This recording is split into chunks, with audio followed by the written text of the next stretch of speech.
વોચમેનને મારવાનો video viral થતા અલથાણ પોલીસે ત્વરિત કાર્યવાહી કરી 4 યુવકોને ઝડપી પાડી કાયદેસરની ધોરણસર કાર્યવાહી હાથ ધરી. સોશિયલ મીડિયામાં વોચમેનને નિર્દયતાથી મારવાનો વિડીયો વાયરલ થતા સુરતની અલથાણ પોલીસે તાત્કાલિક કાર્યવાહી હાથ ધરીને 4 યુવકોની ધરપકડ કરી આગળની તપાસ શરૂ કરી છે.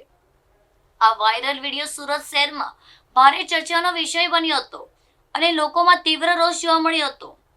વિડીયો પોલીસના ધ્યાને આવતા જ અલથાણ પોલીસની ટીમે વિડીયોના આધારે ઘટના સ્થળ અને આરોપીની ઓળખ મેળવીને કવાયત શરૂ કરી હતી. ટૂંક જ સમયમાં પોલીસે બનાવમાં સંડવાયેલા તમામ 4 યુવકોને શોધી કાઢીને તેમની અટકાયત કરી લીધી હતી. પ્રાથમિક તપાસમાં સામાન્ય બાબતે બોલાચાલી થયા બાદ આરોપીએ વોચમેન પર હુમલો કર્યો હોવાનું સામે આવ્યું છે.